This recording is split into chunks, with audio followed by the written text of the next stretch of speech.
Afrodisias, una remota ciudad en las fronteras del Imperio Romano. En otro tiempo famosa por la sobrecogedora belleza y realismo de sus esculturas. Hoy está casi olvidada, aunque su increíble estado de conservación es comparable al de Pompeya. Afrodisias es una de las joyas olvidadas del Imperio Romano. Visitarla es como viajar en el tiempo. Fue el santuario más sagrado de Afrodita, la diosa del amor. Los peregrinos recorrían cientos de kilómetros para visitarlo, entre ellos Julio César, buscando la bendición de la diosa cuando aspiraba a convertirse en el amo de Roma. La ciudad sufrió las guerras civiles romanas durante el siglo I a.C. Su salvador fue un esclavo liberado cuya visión forjó la ciudad que conocemos hoy. Uno se queda boquiabierto al caminar por aquí. Nuestros investigadores se valdrán de los últimos descubrimientos arqueológicos para recrear los edificios más notables de la ciudad. Sus templos, sus monumentos, los lugares de ocio y la tumba perdida de su padre fundador. Le devolveremos la vida a esta ciudad romana para ver cómo era en su apogeo. Desde la preciosa arquitectura de sus santuarios hasta los sangrientos espectáculos para satisfacer a su pueblo. Este es el mundo perdido de Afrodisias.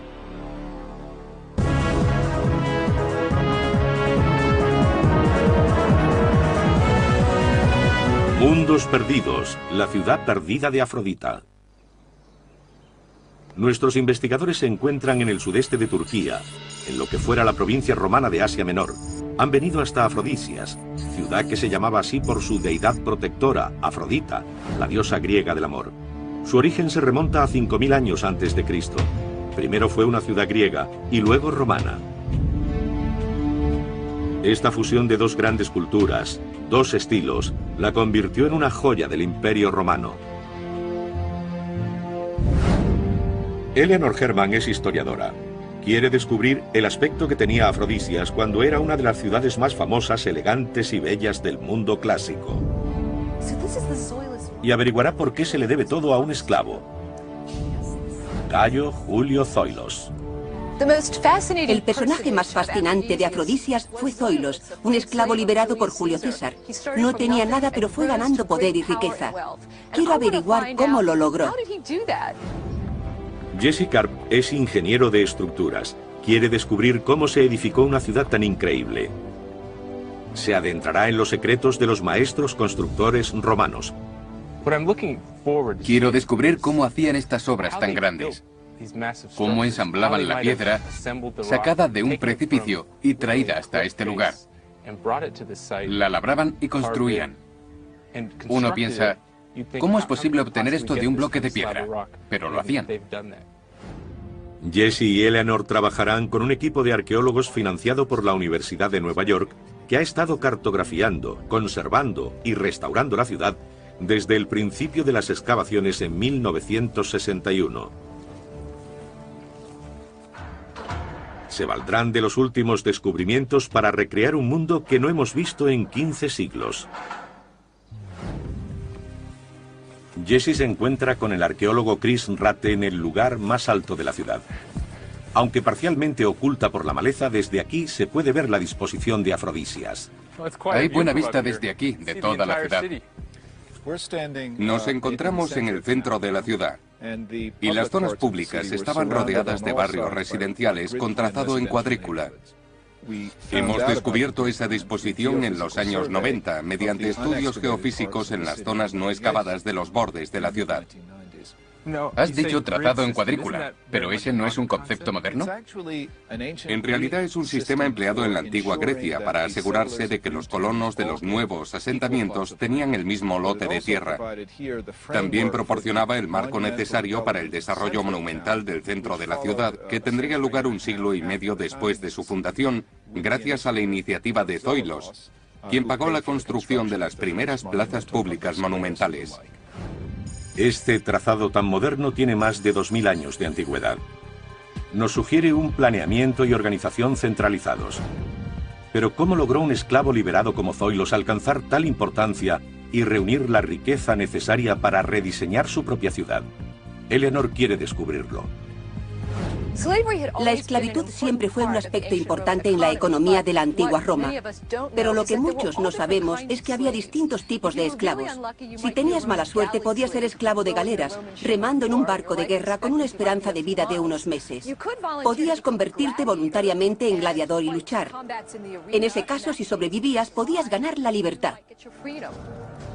Los gladiadores liberados eran algunos de los hombres más famosos de Roma. Pero para los esclavos con educación había otro camino hacia la libertad. Y precisamente ese es el que siguió Zoilos. Trabajando duro y prestando sus fieles servicios, un esclavo podía conseguir un puesto de autoridad e influencia en casa de su amo y llegar a ganarse su libertad. Era muy común que los amos liberaran a los esclavos tras décadas de leal servicio.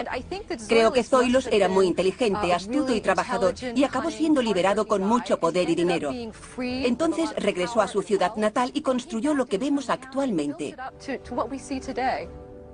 El principal factor del ascenso de Zoilos fue su amo, el hombre más poderoso de Roma, Julio César. Parece que pasó a formar parte de su séquito antes del año 60 a.C. 2 años más tarde acompañó al César cuando avanzó con sus legiones hacia el oeste. Seguramente Zoilos le llamó la atención durante la sangrienta campaña de 8 años para someter a la Galia e invadir Britania. Fue un momento crítico para Zoilos y para Afrodisias. Igual que los demás aristócratas romanos, Julio César creía que era descendiente de los dioses. Casualmente, su diosa protectora era Afrodita, llamada Venus por los romanos. Seguramente este vínculo fue el que motivó que Julio César le hiciera un regalo a la ciudad natal de Zoilos, cuya imagen aún se encuentra en varias estatuas y frisos de la ciudad. Era una estatua de oro del dios alado Eros, hijo de Afrodita y Ares, el dios de la guerra.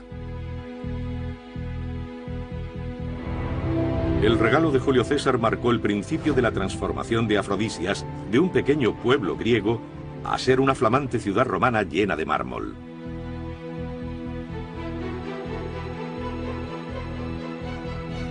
Y Zoilos jugó un papel central en este cambio. La Universidad de Nueva York lleva décadas trabajando en el lugar para reconstruir esta historia. Afortunadamente ha sobrevivido una gran prueba: los restos de un friso hermosamente esculpido que se cree que adornó la tumba de Zoilos. Heather Turnbow, experta en las tumbas de la ciudad, ayuda a Eleanor a interpretar lo que el friso cuenta de la vida de Zoilos. Aquí tenemos a Zoilos. A su izquierda está Andrea. Aquí vemos el nombre. Es la representación de la valentía y el valor militar. Como puedes ver, le está entregando este escudo. Al otro lado está la figura de Timai, que simboliza el honor y representa los privilegios y la riqueza que ha obtenido. ¿Qué me dices de las figuras que tenemos aquí? Tenemos a Demos, el pueblo, y al otro lado Polis, la ciudad. Representa el viaje de Roma a Afrodisias, cuando regresó a su ciudad con toda la riqueza y el poder. Fue recibido con honores por la gente. El friso representa las diversas facetas de Zoilos: guerrero, benefactor, diplomático y líder. Los arqueólogos creen que el friso es uno de los 4 que ocuparían los lados de la base de un gran mausoleo. La elegante construcción de 3 alturas habría tenido una cámara de más de 4 metros cuadrados en la base, cubierta por unas columnas soportando un techo piramidal.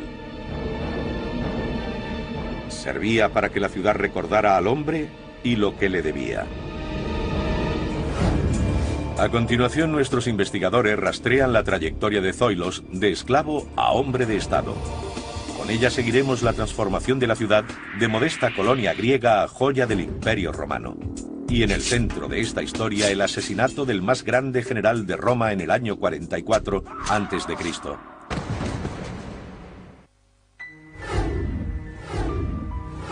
Nuestros investigadores se encuentran en Afrodisias, una ciudad fundada por los griegos y transformada por los romanos durante el Imperio en una espectacular ciudad de mármol. Transformación desencadenada con un regalo de Julio César y continuada por sus sucesores. En marzo del año 44 a.C., Julio César, dictador vitalicio de la República de Roma, llegaba al Senado. Casi de inmediato fue abatido por un grupo de senadores desafectos. El imperio se sumió en el caos mientras diversas facciones políticas luchaban por el poder. Aprovechando la disputa por el liderazgo, su mayor rival, el Imperio Parto, atacó por el este. Afrodisias se vio empujada a la primera línea de un gran conflicto. Zoilos, el fiel esclavo de Julio César, fue liberado por Octavio, heredero elegido por César. Fue destinado a su ciudad natal para liderar su defensa. Según parece, Zoilos era de Afrodisias y regresó con una gran riqueza y poder y ayudó a defender la ciudad. Fue el responsable de su alianza con Octavio. Lograron defenderse y en el año 39 a.C. los partos fueron expulsados de Asia Menor. La victoria fue un punto de inflexión para Afrodisias y para Zoilos. Para recompensar su coraje y su lealtad, Octavio premió a Afrodisias declarando la ciudad libre, o lo que es lo mismo, exenta de pagar impuestos a Roma. Zoilos reunió los fondos liberados para usarlos en un plan de construcción. Nuestros investigadores estudian el complejo del templo romano iniciado a finales del siglo I a.C. como símbolo de la nueva riqueza y orgullo de Afrodisias. ¿Esto es la entrada? Sí, es lo que se denomina propilón, una palabra griega que significa la puerta de entrada. Era una estructura cubierta con un techo de vigas que se extendía desde estas columnas hasta aquellas. ¿Y el templo está más allá? Accedemos al santuario después de cruzar la puerta de entrada. Pero Jesse descubre que a principios del siglo VI después de Cristo el templo pagano se convirtió en catedral cristiana. ¿Entramos en el templo de Afrodita? Entramos en el templo, pero lo que ves es lo que sobrevivió después de haberlo convertido en una catedral cristiana en el 500 después de Cristo. Lo que hicieron fue invertir la estructura original. Era un cubo rodeado de columnas que contenía una estatua. Al convertirse en iglesia, ese cubo fue desmantelado y usado para levantar paredes alrededor de las columnas. Mirando la planta podemos separar los añadidos del siglo VI para ver el templo pagano construido por Zoilos 500 años antes.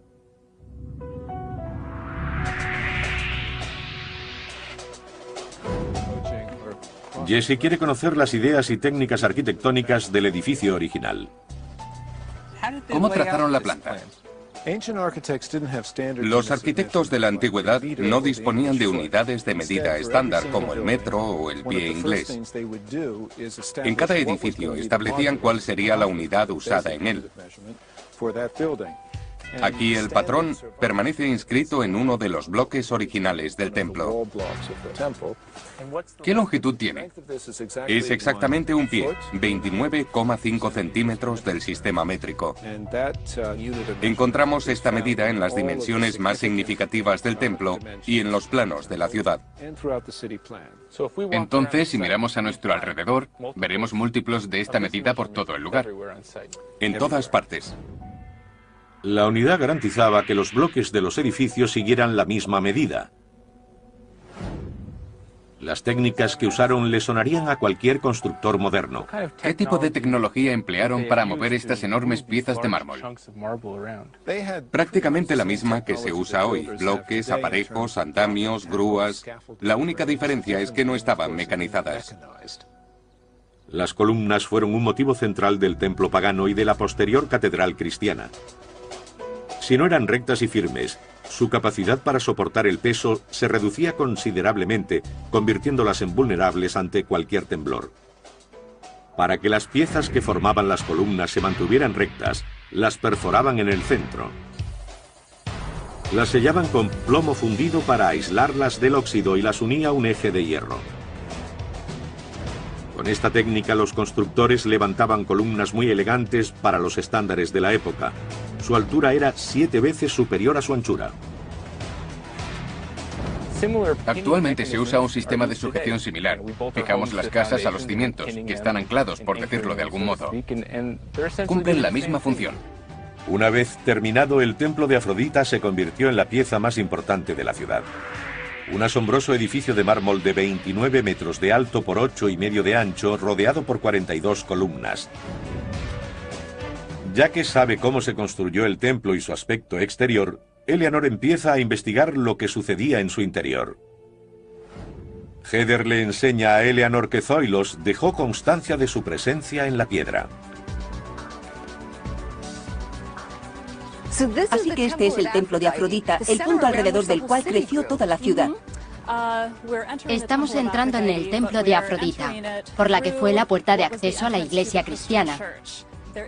Esta es una pieza interesante de la fase inicial, cuando era un templo. Formaba el dintel del pasillo que iba hacia la cámara del templo, donde se guardaba la estatua de Afrodita. Hemos encontrado una inscripción que ahora casi no se ve, en la que se da fe del hombre que financió el edificio, Zoilos. Sauter Kai Eiurketes, Salvador y Bienhechor. Entonces era la parte más sagrada, el altar, y estaría situado ante nosotras. Sí. Sería una sala cerrada en este extremo, rodeada de columnas. Y creo que no estaba abierto al público en general, sino que quedaba reservado para los sacerdotes, ¿verdad? Cierto, el altar estaba fuera, en la parte delantera del edificio, en el patio situado delante de la sala, donde se celebraban los rituales públicos y donde los sacerdotes hacían los sacrificios. Había más espacio para la gente.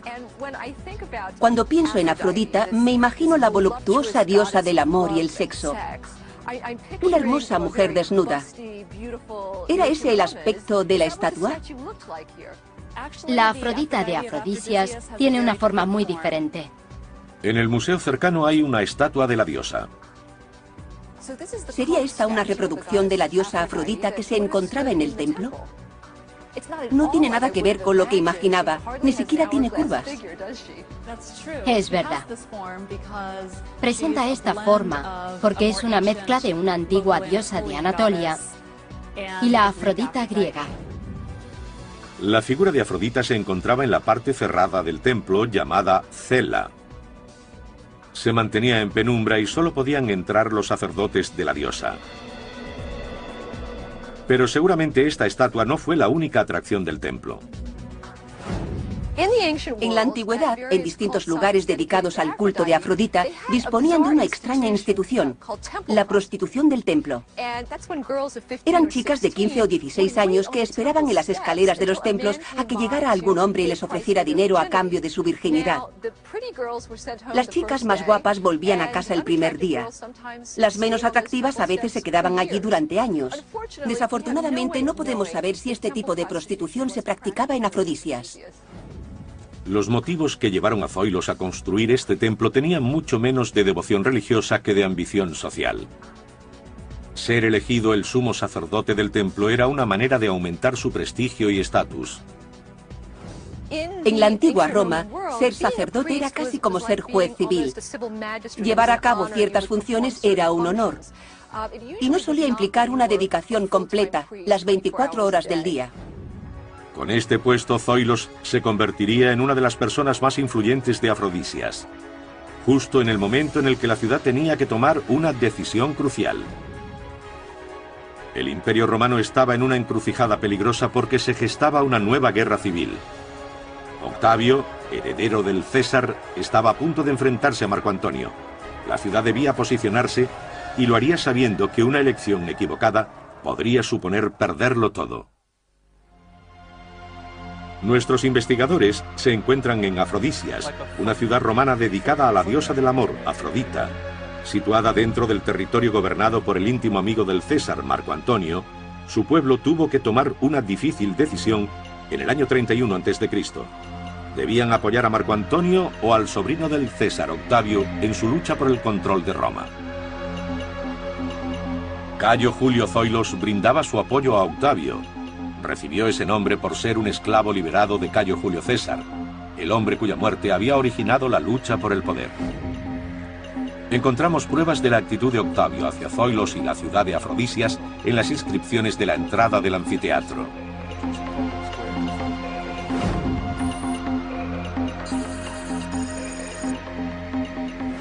Eleanor Herman, historiadora, se reúne con el jefe de arqueólogos del equipo de la Universidad de Nueva York, Chris Rate, para conocer más. Estamos llegando a la entrada principal del teatro, donde vemos una serie de inscripciones que incluyen copias de correspondencia oficial, entre las que hallamos una carta de Octavio que empieza diciendo: ya sabéis cuánto aprecio a mi Zoilos. Al final de la carta reza: he escogido esta ciudad entre todas las de Asia para que sea la mía. Se refiere a la ciudad de Afrodisias. Esta carta fue escrita antes de la fundación del Imperio Romano. Octavio desde el oeste e Italia y Marco Antonio desde el este y Grecia luchaban por el poder. Estos documentos atestiguan el esfuerzo de Octavio con la ayuda de Zoilos para ampliar su influencia en el territorio de Marco Antonio. Así que Octavio lo hacía para intentar ganarse el apoyo de esta ciudad. Exacto. Y parece que también fue el motivo por el que envió a Zoilos aquí. Según la tradición griega, las decisiones políticas importantes, como apoyar a Marco Antonio o a Octavio, debían ser debatidas por los hombres libres de la ciudad públicamente. Eleanor quiere saber si se hicieron estos debates.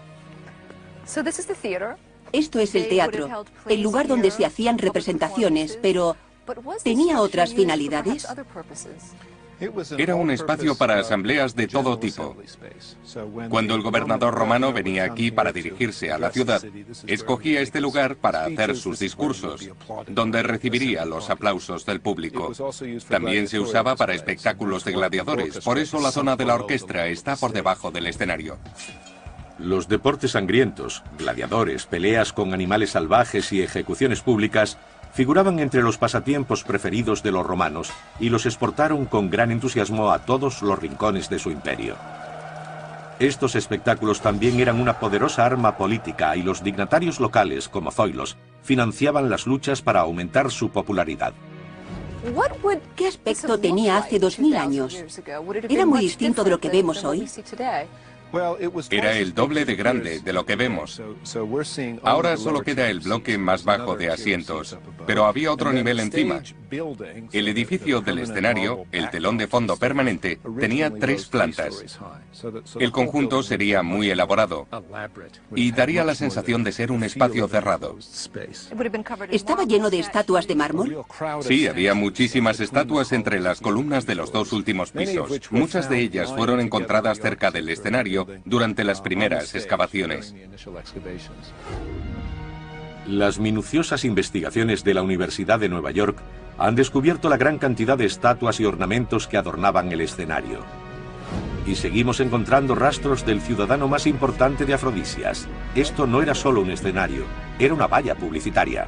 En el dintel encontramos una inscripción con el nombre de quien lo ofrece, Cayo Julio Zoilos, identificado como hombre libre o exesclavo del hijo de Julio César, Octavio, e importante magistrado de la ciudad, cargo que había renovado en 10 ocasiones. Finalmente dice que dedica el edificio a Afrodita, la deidad más importante de la ciudad, y a Demos, la encarnación de los ciudadanos. Esta inscripción también es una manera de recordar el apoyo que Zoilos le brindó a Octavio en su conflicto con Marco Antonio. Esa lucha acabó en una guerra abierta en el año 31 a.C.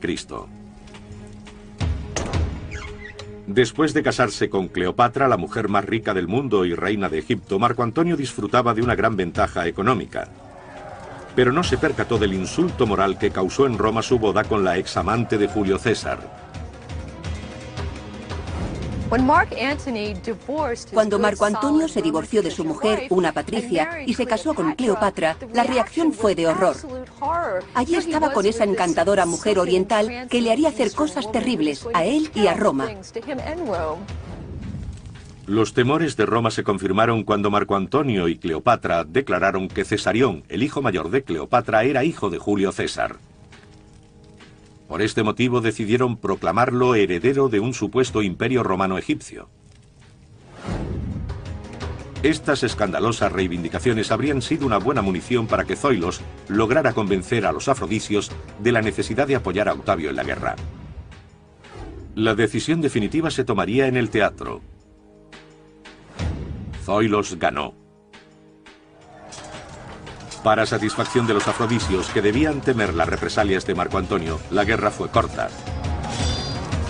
Abandonado por sus hombres y creyendo erróneamente que Cleopatra había muerto, Marco Antonio se suicidó.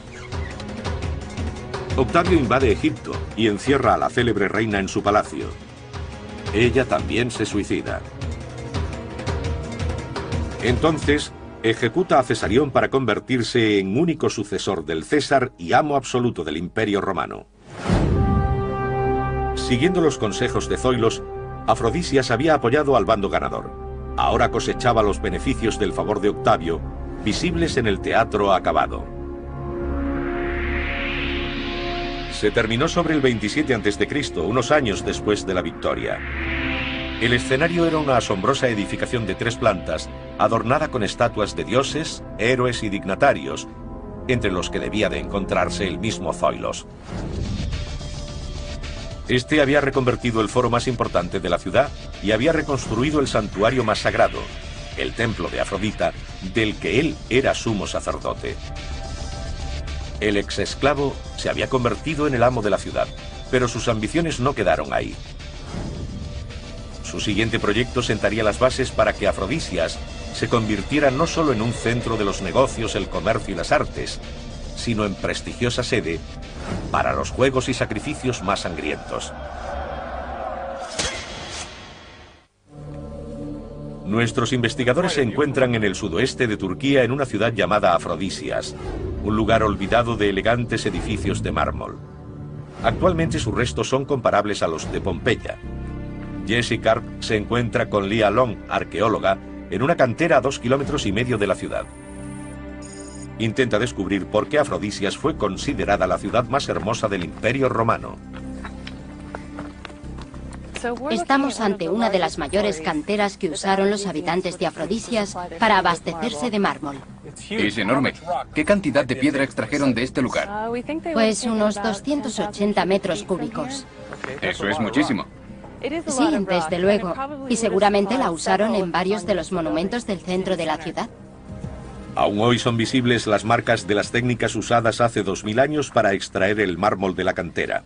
Si te fijas, este es uno de los bloques que cayó de la cara de la cantera.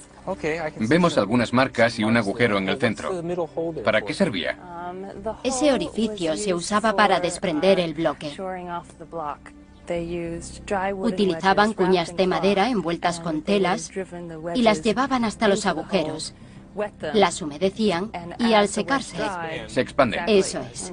Y la roca se fragmentaba. Aún se puede apreciar el perfil de un camino usado para trasladar el mármol. Ahora estamos recorriendo el antiguo camino por el que se transportaba el mármol al centro de la ciudad. Vale, pero ¿cómo lo hacían? ¿Tenían carros y bueyes? Exacto. Los animales lo arrastraban ladera abajo. Lo mejor de las canteras de Afrodisias es que se encontraban a 2,5 kilómetros, mientras que en Roma el recorrido era 10 veces más largo. Este era el secreto de la belleza de Afrodisias. Estaba rodeado de media docena de canteras de mármol de fácil acceso. Ninguna otra ciudad del imperio tenía tal abundancia de mármol, ni siquiera Roma, donde edificios tan espectaculares como el Panteón tuvieron que construirse parcialmente con hormigón. Jesse se reúne con el arqueólogo Peter Stabler en la mayor obra en mármol de la ciudad. Están en una de las construcciones que seguramente acabó con las reservas de al menos una de las canteras locales. El enorme estadio.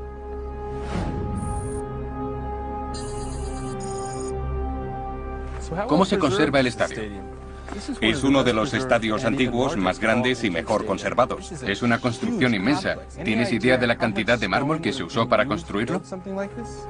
Tiene unos 275 metros de largo y 76 de ancho. Hemos calculado que fueron necesarios unos 70 metros cúbicos. Desde la grada más alta del estadio se puede apreciar la gran cantidad de material usado en su construcción, además de su forma y diseño únicos. El aspecto largo y estrecho es una característica típica de los griegos. Todos sus estadios son así. Las construcciones romanas eran ovaladas. Este edificio es una combinación de los estilos griego y romano. ¿Qué hace que sea tan particular? Tiene dos extremos que terminan en curva y los lados, que deberían ser rectos, no lo son. Salen un poco. De este modo se conseguía que los espectadores de los lados tuvieran buena visibilidad de toda la pista. Usando la longitud de un estadio griego y el perímetro de la circunferencia de un circo romano, los constructores afrodisios crearon un híbrido. Un estadio mucho más largo, con los extremos redondeados, que fusionaba lo mejor de las arquitecturas romana y griega. Decidieron mezclar estas dos formas para acoger tanto los sangrientos deportes romanos como el atletismo tradicional griego. El estadio se usaba para dos tipos de actividades. Primero, las atléticas. Como las Olimpiadas. Sí, competiciones de tipo olímpico como carreras o lanzamiento de disco y jabalina. Y segundo, los deportes salvajes de los romanos, gladiadores, caza de animales salvajes y ejecuciones públicas. De los dos tipos de juegos celebrados aquí, los atléticos eran los más antiguos. Los griegos celebraron sus primeros Juegos Olímpicos en el siglo VIII a.C. En Afrodisia, los juegos locales se llamaban Afrodiseia, y los más populares eran carreras, lucha, lanzamiento de disco de jabalina y carreras de carros. Como hoy, determinados grupos de aficionados tenían reservado su asiento, pero también había restricciones, sobre todo para las mujeres durante las competiciones atléticas. Muchos de los asientos tenían inscripciones que indicaban que estaban reservados a grupos concretos, gremios como los jardineros sagrados, familias adineradas o visitantes de fuera. Curiosamente, algunas de las inscripciones tienen nombres de mujer. Las mujeres no podían presenciar las pruebas atléticas porque los hombres competían desnudos, pero sí tenían permitido el acceso a los combates de gladiadores y a las crucifixiones. Otro de los motivos de la construcción de este estadio fueron los deportes sangrientos. Con casi 275 metros de longitud y 30 filas de asientos, el estadio podía albergar hasta 30.000 personas, el doble del número de habitantes de la ciudad. Para los festejos más importantes, los juegos duraban varios días seguidos.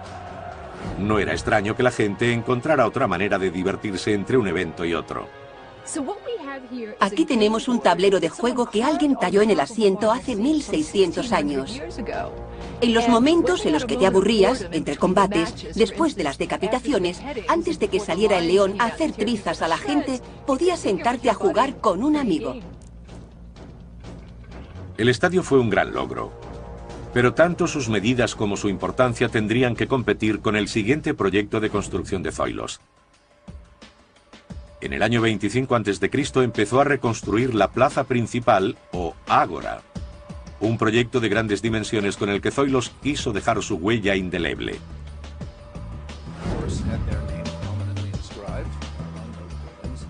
Eleanor Herman y el arqueólogo jefe Chris Rate estudian el ágora.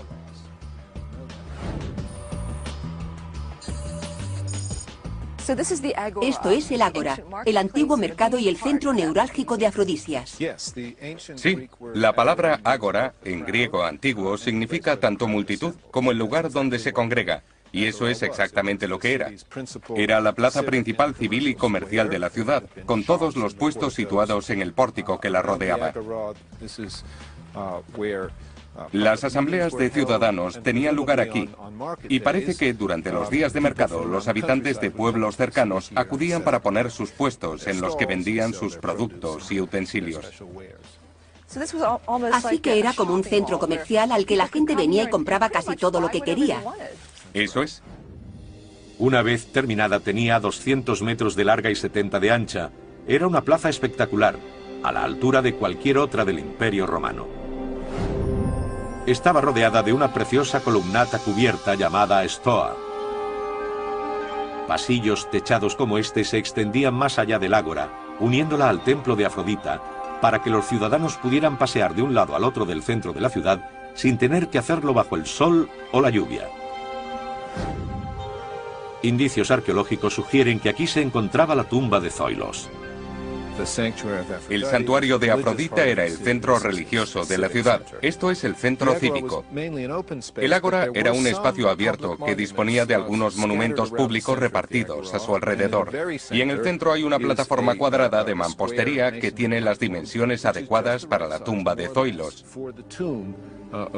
El ágora es el emplazamiento tradicional de las tumbas de los fundadores de las ciudades. No lo sabía. Pensaba que todas las ciudades enterraban a los muertos en las afueras. Los griegos hacían una clara distinción entre la ciudad de los vivos, la polis, y la ciudad de los muertos, la necrópolis, situada afuera. Pero la gente importante era la excepción. Podían ser enterrados en lugares muy respetados, como el ágora. Seguramente este es el punto en el que se encontraba el mausoleo de Zoilos hace 2000 años. Debía ser un edificio reconocido que conmemoraba los logros de un hombre que transformó su humilde pueblo griego en una ciudad romana desarrollada plenamente, honrada por los emperadores. Pero un grupo de afrodisios pretendía despreciar el legado de Zoilos tan pronto como pudiera. Zoilos generó una gran riqueza para la ciudad y supongo que debía recibir muestras de respeto y gratitud por ello.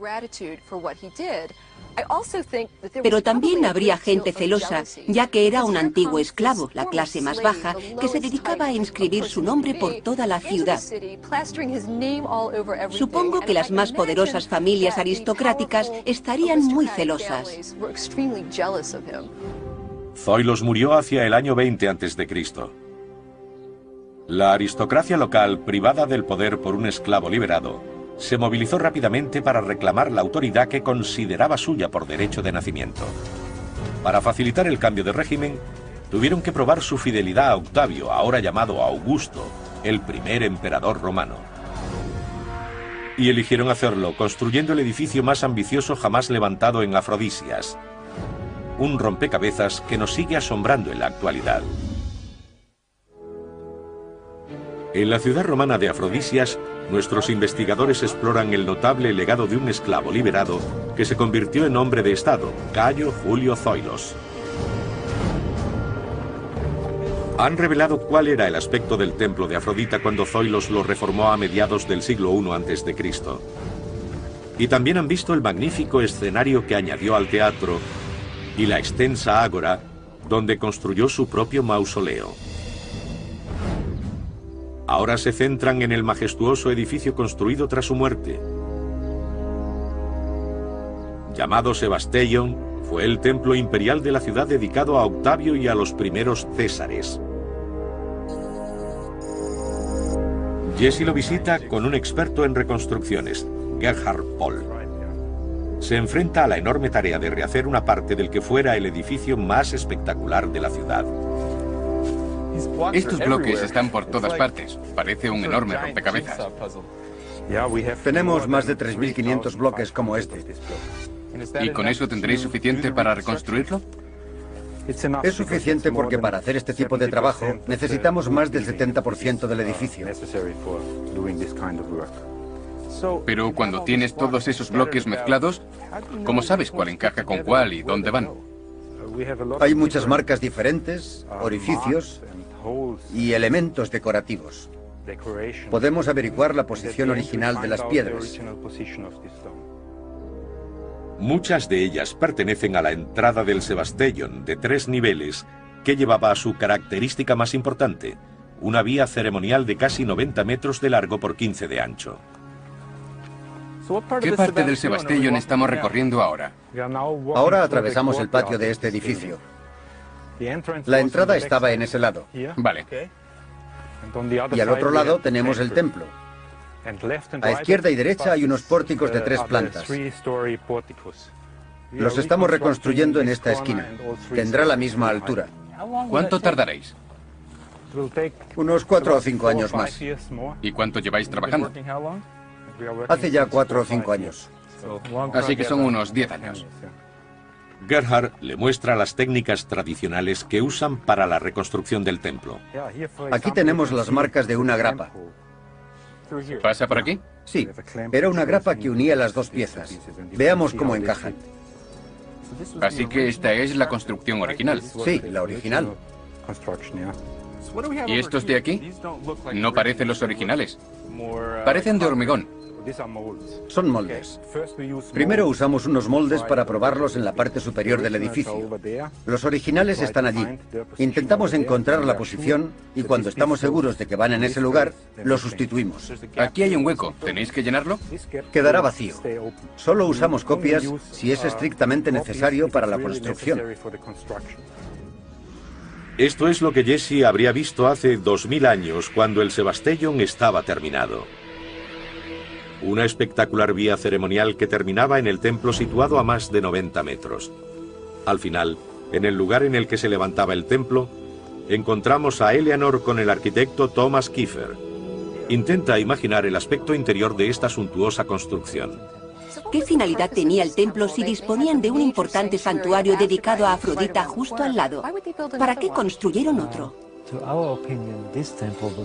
Creemos que este templo no era lo más importante de todo el complejo. Lo más importante eran los pórticos. Al entrar en esta zona, cualquiera quedaba asombrado por los enormes edificios de 3 pisos de alto, que presentaban relieves en la segunda planta y en la tercera. Debía parecer un enorme cómic. Los arqueólogos han logrado reconstruir el aspecto de los pórticos laterales. Y gracias a las inscripciones han podido saber que fueron levantados por familias nobles rivales. Todo el proceso duró más de un siglo. Cada lado de la vía ceremonial presentaba una colección singular de frisos en los pórticos de 12 metros de altura. Intentar recomponerlo viene siendo una tarea enorme. Ya se ha cumplido una década de minuciosos trabajos de reconstrucción y restauración. Los arqueólogos han descubierto una de las mejores colecciones de escultura romana, con bellas representaciones de emperadores, héroes míticos y aristócratas locales. El responsable de estas restauraciones es Trevor Proudfoot, un destacado especialista. ¿Qué se hace en este taller? Hay dos tareas principales. La más importante es la de restaurar todos los relieves que han sobrevivido. ¿En cuántos estáis trabajando? Bueno, 70. ¿Qué tipo de proceso seguís para restaurarlos? Lo que hacemos es eliminar las restauraciones antiguas, lo que se les hizo en los años 70 cuando se encontraron. ¿Estaban mal hechas? No necesariamente. Creo que podrían haber usado mejores materiales. ¿Qué está haciendo? Está eliminando el poliéster. Es una resina que se puede quitar y la estamos retirando con un producto químico. Trevor y su equipo de restauradores también hacen copias de todos los frisos que se han encontrado en Afrodisias. Este es el segundo programa de trabajo. Estamos haciendo réplicas de 15 de los relieves del Sebastellón. ¿Esto es un molde? Sí, es un molde de silicona de uno de los relieves de la restauración del Sebastellón. ¿Puedo tocarlo? Claro que sí. Es muy maleable. Sí, pero a la vez muy resistente. Podemos quitarlo sin tener que romper el molde. Se puede rellenar con aglutinante y polvo de mármol para hacer las réplicas del mármol. El Sebastellón, el lugar en el que estaban expuestos estos magníficos frisos, se terminó en el año 60 después de Cristo. Era una estupenda construcción de mármol, la mejor propaganda visual, una declaración de la devoción de la ciudad a los emperadores romanos. En el siglo III después de Cristo, Afrodisias estaba en su mejor momento. Custodiado por la estatua de oro de su hijo Eros, el santuario de Afrodita se había convertido en uno de los más ricos y célebres de Asia Menor. A su alrededor, una ciudad bulliciosa y cosmopolita seguía creciendo hasta el siglo VI después de Cristo, y fue notoria por sus maravillosos edificios de mármol. Pero el declive de la civilización romana, las invasiones por el este y una serie de terremotos redujeron la brillante ciudad de mármol a unas ruinas olvidadas. Ahora, 15 siglos más tarde, hemos podido apreciar el esplendor oculto tras este mundo perdido, y hemos desvelado la notable historia de un esclavo liberado que reconstruyó la ciudad de Afrodisias a su propia imagen. fácil acceso. Ninguna otra ciudad del imperio tenía tal abundancia de mármol, ni siquiera Roma, donde edificios tan espectaculares como el Panteón tuvieron que construirse parcialmente con hormigón. Jesse se reúne con el arqueólogo Peter Stabler en la mayor obra en mármol de la ciudad. Están en una de las construcciones que seguramente acabó con las reservas de al menos una de las canteras locales, el enorme estadio.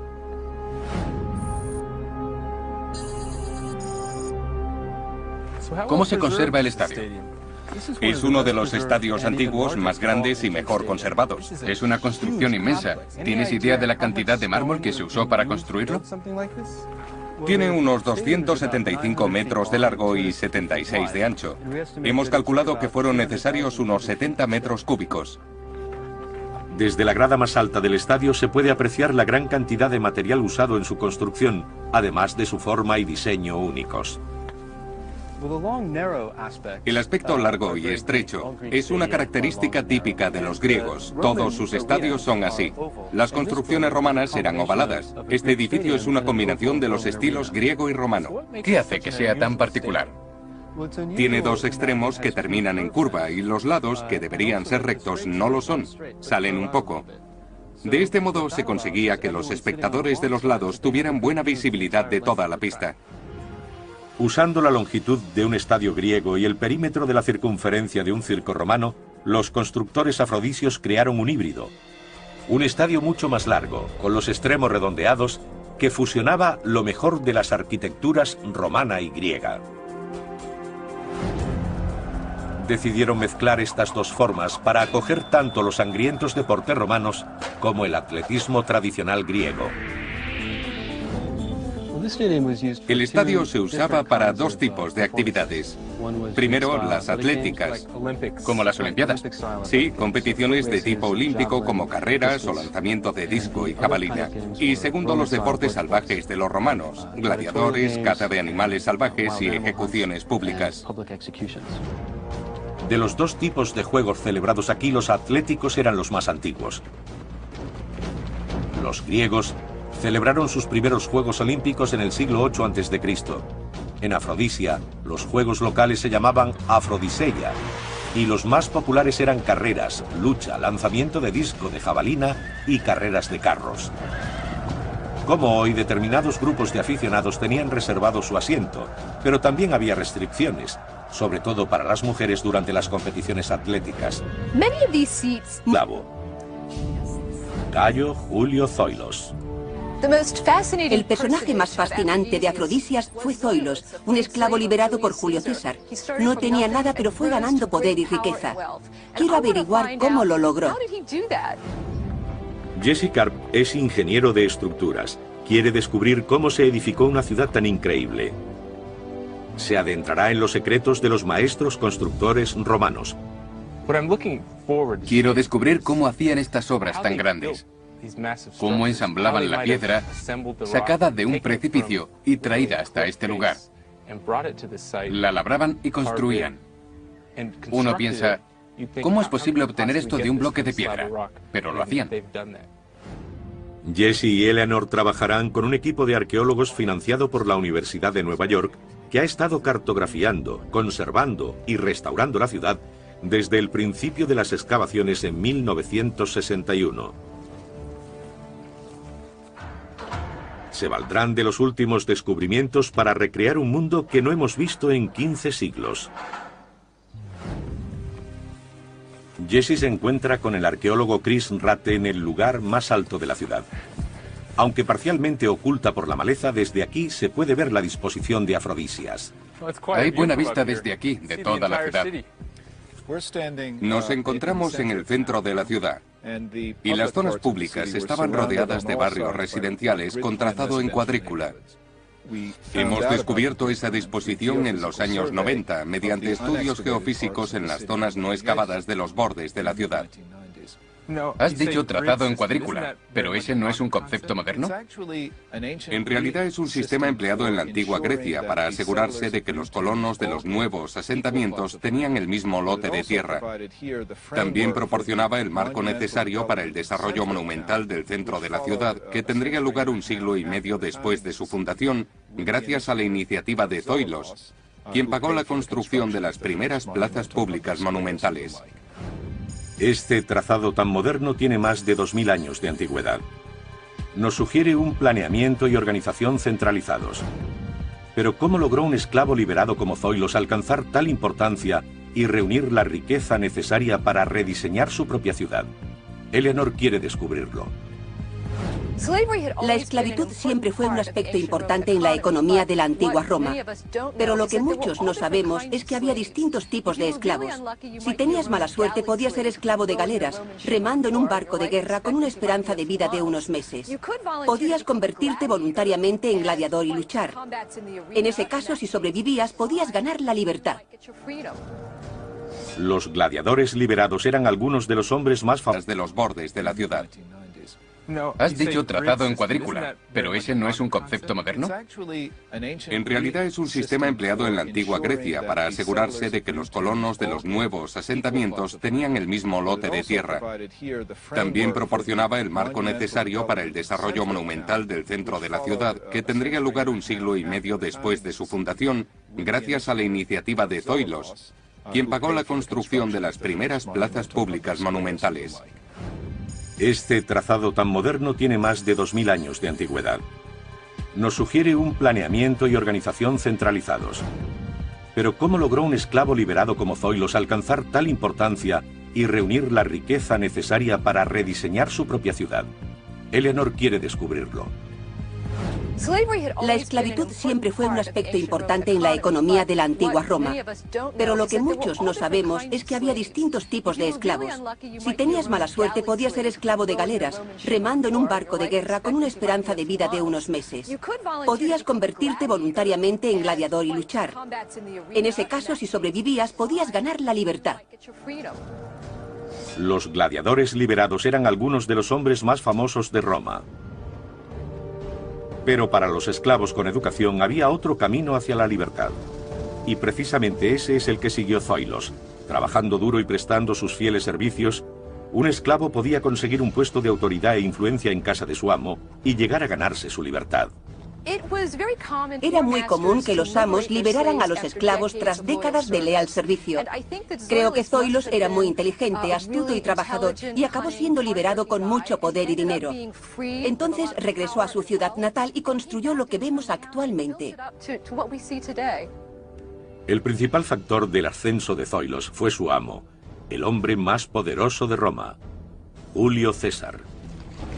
Parece que pasó a formar parte de su séquito antes del año 60 a.C. 2 años más tarde acompañó al César cuando avanzó con sus legiones hacia el oeste. Seguramente Zoilos le llamó la atención durante la sangrienta campaña de 8 años para someter a la Galia e invadir Britania. Fue un momento crítico para Zoilos y para Afrodisias. Igual que los demás aristócratas romanos, Julio César creía que era descendiente de los dioses. Casualmente, su diosa protectora era Afrodita, llamada Venus por los romanos. Seguramente este vínculo fue el que motivó que Julio César le hiciera un regalo a la ciudad natal de Zoilos, cuya imagen aún se encuentra en varias estatuas y frisos de la ciudad. Era una estatua de oro del dios alado Eros, hijo de Afrodita y Ares, el dios de la guerra. El que fueron necesarios unos 70 metros cúbicos. Desde la grada más alta del estadio se puede apreciar la gran cantidad de material usado en su construcción, además de su forma y diseño únicos. El aspecto largo y estrecho es una característica típica de los griegos. Todos sus estadios son así. Las construcciones romanas eran ovaladas. Este edificio es una combinación de los estilos griego y romano. ¿Qué hace que sea tan particular? Tiene 2 extremos que terminan en curva y los lados, que deberían ser rectos, no lo son. Salen un poco. De este modo se conseguía que los espectadores de los lados tuvieran buena visibilidad de toda la pista. Usando la longitud de un estadio griego y el perímetro de la circunferencia de un circo romano, los constructores afrodisios crearon un híbrido. Un estadio mucho más largo, con los extremos redondeados, que fusionaba lo mejor de las arquitecturas romana y griega. Decidieron mezclar estas dos formas para acoger tanto los sangrientos deportes romanos como el atletismo tradicional griego. El estadio se usaba para dos tipos de actividades. Primero, las atléticas. Como las Olimpiadas. Sí, competiciones de tipo olímpico como carreras o lanzamiento de disco y jabalina. Y segundo, los deportes salvajes de los romanos, gladiadores, caza de animales salvajes y ejecuciones públicas. De los dos tipos de juegos celebrados aquí, los atléticos eran los más antiguos. Los griegos celebraron sus primeros Juegos Olímpicos en el siglo VIII a.C. En Afrodisia, los juegos locales se llamaban Afrodiseia, y los más populares eran carreras, lucha, lanzamiento de disco de jabalina y carreras de carros. Como hoy, determinados grupos de aficionados tenían reservado su asiento, pero también había restricciones, sobre todo para las mujeres durante las competiciones atléticas. Muchos de los asientos tenían inscripciones que indicaban que estaban reservados a grupos concretos, gremios como los jardineros sagrados, familias adineradas o visitantes de fuera. Curiosamente, algunas de las inscripciones tienen nombres de mujer. Las mujeres no podían presenciar las pruebas atléticas porque los hombres competían desnudos, pero sí tenían permitido el acceso a los combates de gladiadores y a las crucifixiones. Otro de los motivos de la construcción de este estadio fueron los deportes sangrientos. Con casi 275 metros de longitud y 30 filas de asientos, el estadio podía albergar hasta 30.000 personas, el doble del número de habitantes de la ciudad. Para los festejos más importantes, los juegos duraban varios días seguidos. No era extraño que la gente encontrara otra manera de divertirse entre un evento y otro. Aquí tenemos un tablet. Para recompensar su coraje y su lealtad, Octavio premió a Afrodisias declarando la ciudad libre, o lo que es lo mismo, exenta de pagar impuestos a Roma. Zoilos reunió los fondos liberados para usarlos en un plan de construcción. Nuestros investigadores estudian el complejo del templo romano iniciado a finales del siglo I a.C. como símbolo de la nueva riqueza y orgullo de Afrodisias. ¿Esto es la entrada? Sí, es lo que se denomina propilón, una palabra griega que significa la puerta de entrada. Era una estructura cubierta con un techo de vigas que se extendía desde estas columnas hasta aquellas. ¿Y el templo está más allá? Accedemos al santuario después de cruzar la puerta de entrada. Pero Jesse descubre que a principios del siglo VI después de Cristo, el templo pagano se convirtió en catedral cristiana. ¿Entramos en el templo de Afrodita? Entramos en el templo, pero lo que ves es lo que sobrevivió después de haberlo convertido en una catedral cristiana en el 500 después de Cristo. Lo que hicieron fue invertir la estructura original. Era un cubo rodeado de columnas que contenía una estatua. Al convertirse en iglesia, ese cubo fue desmantelado y usado para levantar paredes alrededor de las columnas. Mirando la planta podemos separar los añadidos del siglo VI para ver el templo pagano construido por Zoilos 500 años antes.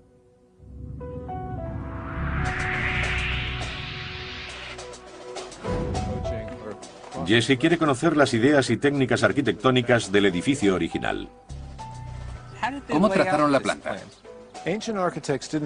Los arquitectos de la antigüedad no disponían de unidades de medida estándar como el metro o el pie inglés. En cada edificio establecían cuál sería la unidad usada en él. Aquí el patrón permanece inscrito en uno de los bloques originales del templo. ¿Qué longitud tiene?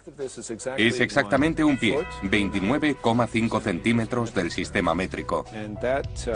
Encontramos esta medida en las dimensiones más significativas del templo y en los planos de la ciudad. Entonces, si miramos a nuestro alrededor, veremos múltiplos de esta medida por todo el lugar.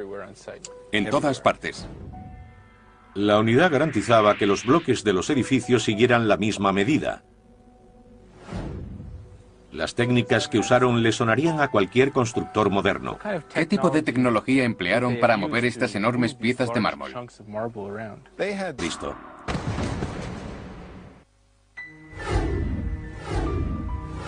Nuestros investigadores se encuentran en Afrodisias, una ciudad fundada por los griegos y transformada por los romanos durante el Imperio en una espectacular ciudad de mármol. Transformación desencadenada con un regalo de Julio César y continuada por sus sucesores. En marzo del año 44 a.C., Julio César, dictador vitalicio de la República de Roma, llegaba al Senado. Casi de inmediato fue abatido por un grupo de senadores desafectos. El imperio se sumió en el caos mientras diversas facciones políticas luchaban por el poder. Aprovechando la disputa por el liderazgo, su mayor rival, el Imperio Parto, atacó por el este. Afrodisias se vio empujada a la primera línea de un gran conflicto. Zoilos, el fiel esclavo de Julio César, fue liberado por Octavio, heredero elegido por César. Fue destinado a su ciudad natal para liderar su defensa. Según parece, Zoilos era de Afrodisias y regresó con una gran riqueza y poder y ayudó a defender la ciudad. Fue el responsable de su alianza con Octavio. Lograron defenderse y en el año 39 a.C. los partos fueron expulsados de Asia Menor. La victoria fue un punto de inflexión para Afrodisias y para Zoilos. Para recompensar su coraje y su lealtad, Octavio premió a Afrodisias declarando la ciudad libre, o lo que es lo mismo, exenta de pagar impuestos a Roma. Zoilos reunió los fondos liberados para usarlos en un plan de construcción. Nuestros investigadores estudian el complejo del templo romano iniciado a finales del siglo I a.C. como símbolo de la nueva riqueza y orgullo de Afrodisias.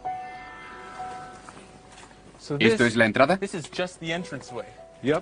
Sí, es lo que se denomina propilón, una palabra griega que significa la puerta de entrada. Era una estructura cubierta con un techo de vigas que se extendía desde estas columnas hasta aquellas. ¿Y el templo está más allá? Accedemos al santuario después de cruzar la puerta de entrada. Pero Jesse descubre que a principios del siglo VI después de Cristo el templo pagano se convirtió en catedral cristiana. ¿Entramos en el templo de Afrodita? Entramos en el templo, pero lo que ves es lo que sobrevivió después de haberlo convertido en una catedral cristiana en el 500 después de Cristo. Lo que hicieron fue invertir la estructura original.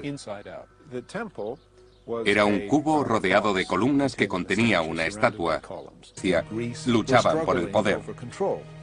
Estos documentos atestiguan el esfuerzo de Octavio con la ayuda de Zoilos para ampliar su influencia en el territorio de Marco Antonio. Así que Octavio lo hacía para intentar ganarse el apoyo de esta ciudad. Exacto. Y parece que también fue el motivo por el que envió a Zoilos aquí. Según la tradición griega, las decisiones políticas importantes, como apoyar a Marco Antonio o a Octavio, debían ser debatidas por los hombres libres de la ciudad públicamente. Eleanor quiere saber si se hicieron estos debates. Esto es el teatro, el lugar donde se hacían representaciones, pero ¿tenía otras finalidades? Era un espacio para asambleas de todo tipo. Cuando el gobernador romano venía aquí para dirigirse a la ciudad, escogía este lugar para hacer sus discursos, donde recibiría los aplausos del público. También se usaba para espectáculos de gladiadores, por eso la zona de la orquesta está por debajo del escenario. Los deportes sangrientos, gladiadores, peleas con animales salvajes y ejecuciones públicas figuraban entre los pasatiempos preferidos de los romanos y los exportaron con gran entusiasmo a todos los rincones de su imperio. Estos espectáculos también eran una poderosa arma política y los dignatarios locales, como Zoilos, financiaban las luchas para aumentar su popularidad. ¿Qué aspecto tenía hace 2000 años? ¿Era muy distinto de lo que vemos hoy? Era el doble de grande de lo que vemos. Ahora solo queda el bloque más bajo de asientos, pero había otro nivel encima. El edificio del escenario, el telón de fondo permanente, tenía 3 plantas. El conjunto sería muy elaborado y daría la sensación de ser un espacio cerrado. ¿Estaba lleno de estatuas de mármol? Sí, había muchísimas estatuas entre las columnas de los 2 últimos pisos. Muchas de ellas fueron encontradas cerca del escenario durante las primeras excavaciones. Las minuciosas investigaciones de la Universidad de Nueva York han descubierto la gran cantidad de estatuas y ornamentos que adornaban el escenario. Y seguimos encontrando rastros del ciudadano más importante de Afrodisias. Esto no era solo un escenario, era una valla publicitaria.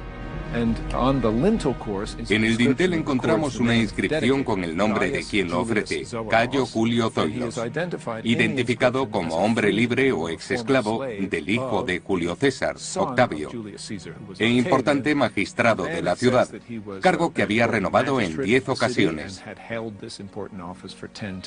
Finalmente dice que dedica el edificio a Afrodita, la deidad más importante de la ciudad, y a Demos, la encarnación de los ciudadanos. Nos encontramos en el centro de la ciudad y las zonas públicas estaban rodeadas de barrios residenciales con trazado en cuadrícula. Hemos descubierto esa disposición en los años 90 mediante estudios geofísicos en las zonas no excavadas de los bordes de la ciudad. Has dicho trazado en cuadrícula, pero ¿ese no es un concepto moderno? En realidad es un sistema empleado en la antigua Grecia para asegurarse de que los colonos de los nuevos asentamientos tenían el mismo lote de tierra. También proporcionaba el marco necesario para el desarrollo monumental del centro de la ciudad, que tendría lugar 1 siglo y medio después de su fundación, gracias a la iniciativa de Zoilos, quien pagó la construcción de las primeras plazas públicas monumentales. Este trazado tan moderno tiene más de 2000 años de antigüedad. Nos sugiere un planeamiento y organización centralizados. Pero ¿cómo logró un esclavo liberado como Zoilos alcanzar tal importancia y reunir la riqueza necesaria para rediseñar su propia ciudad? Eleanor quiere descubrirlo. La esclavitud siempre fue un aspecto importante en la economía de la antigua Roma. Pero lo que muchos no sabemos es que había distintos tipos de esclavos. Si tenías mala suerte, podías ser esclavo de galeras, remando en un barco de guerra con una esperanza de vida de unos meses. Podías convertirte voluntariamente en gladiador y luchar. En ese caso, si sobrevivías, podías ganar la libertad. Los gladiadores liberados eran algunos de los hombres más famosos de Roma. Pero para los esclavos con educación había otro camino hacia la libertad. Y precisamente ese es el que siguió Zoilos. Trabajando duro y prestando sus fieles servicios, un esclavo podía conseguir un puesto de autoridad e influencia en casa de su amo y llegar a ganarse su libertad. Era muy común que los amos liberaran a los esclavos tras décadas de leal servicio. Creo que Zoilos era muy inteligente, astuto y trabajador, y acabó siendo liberado con mucho poder y dinero. Entonces regresó a su ciudad natal y construyó lo que vemos actualmente. El principal factor del ascenso de Zoilos fue su amo, el hombre más poderoso de Roma, Julio César. Parece que pasó a formar parte de su séquito antes del año 60 a.C. 2 años más tarde acompañó al César cuando avanzó con sus legiones hacia el oeste. Seguramente Zoilos le llamó la atención durante la sangrienta campaña de 8 años para someter a la Galia e invadir Britania. Fue un momento crítico para Zoilos y para Afrodisias. Igual que los demás aristócratas romanos, Julio César creía que era descendiente de los dioses. Casualmente, su diosa protectora era Afrodita, llamada Venus por los romanos. Seguramente este vínculo fue el que motivó que Julio César le hiciera un regalo a la ciudad natal de Zoilos, cuya ganó.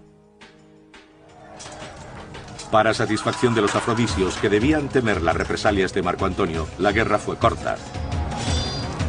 Abandonado por sus hombres y creyendo erróneamente que Cleopatra había muerto, Marco Antonio se suicidó. Octavio invade Egipto y encierra a la célebre reina en su palacio. Ella también se suicida. Entonces, ejecuta a Cesarión para convertirse en único sucesor del César y amo absoluto del Imperio Romano. Siguiendo los consejos de Zoilos, Afrodisias había apoyado al bando ganador. Ahora cosechaba los beneficios del favor de Octavio, visibles en el teatro acabado. Se terminó sobre el 27 a.C., unos años después de la victoria. El escenario era una asombrosa edificación de 3 plantas, adornada con estatuas de dioses, héroes y dignatarios, entre los que debía de encontrarse el mismo Zoilos. Este había reconvertido el foro más importante de la ciudad y había reconstruido el santuario más sagrado, el templo de Afrodita, del que él era sumo sacerdote. El ex esclavo se había convertido en el amo de la ciudad, pero sus ambiciones no quedaron ahí.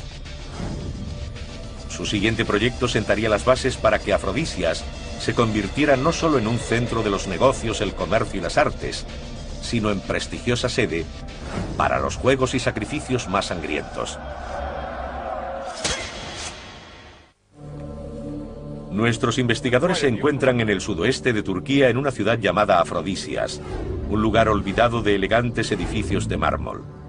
Actualmente sus restos son comparables a los de Pompeya. Jesse Karp se encuentra con Lia Long, arqueóloga, en una cantera a 2,5 kilómetros de la ciudad. Intenta descubrir por qué Afrodisias fue considerada la ciudad más hermosa del Imperio Romano. Estamos ante una de las mayores canteras que usaron los habitantes de Afrodisias para abastecerse de mármol. Es enorme. ¿Qué cantidad de piedra extrajeron de este lugar? Pues unos 280 metros cúbicos. Eso es muchísimo. Sí, desde luego. Y seguramente la usaron en varios de los monumentos del centro de la ciudad. Aún hoy son visibles las marcas de las técnicas usadas hace 2000 años para extraer el mármol de la cantera. Si te fijas, este es uno de los bloques que cayó de la cara de la cantera. Vemos algunas marcas y un agujero en el centro. ¿Para qué servía? Ese orificio se usaba para desprender el bloque. Utilizaban cuñas de madera envueltas con telas y las llevaban hasta los agujeros. Las humedecían y al secarse... Usamos copias si es estrictamente necesario para la construcción. Esto es lo que Jesse habría visto hace 2000 años cuando el Sebastellón estaba terminado. Una espectacular vía ceremonial que terminaba en el templo situado a más de 90 metros. Al final, en el lugar en el que se levantaba el templo, encontramos a Eleanor con el arquitecto Thomas Kiefer. Intenta imaginar el aspecto interior de esta suntuosa construcción. ¿Qué finalidad tenía el templo si disponían de un importante santuario dedicado a Afrodita justo al lado? ¿Para qué construyeron otro? Creemos que este templo no era lo más importante de todo el complejo. Lo más importante eran los pórticos. Al entrar en esta zona, cualquiera quedaba asombrado por los enormes edificios de 3 pisos de alto, que presentaban relieves en la segunda planta y en la tercera. Debía parecer un enorme cómic. Los arqueólogos han logrado reconstruir el aspecto de los pórticos laterales. Y gracias a las inscripciones han podido saber que fueron levantados por familias nobles rivales. Todo el proceso duró más de un siglo. Cada lado de la vía ceremonial presentaba una colección singular de frisos en los pórticos de 12 metros de altura. Intentar recomponerlo viene siendo una tarea enorme. Ya se ha cumplido una década de minuciosos trabajos de reconstrucción y restauración.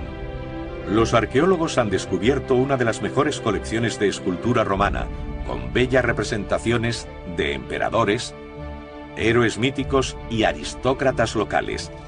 El responsable de estas restauraciones es Trevor Proudfoot, un destacado especialista. ¿Qué se hace en este taller? Hay 2 tareas principales. La más importante es la de restaurar todos los relieves que han sobrevivido.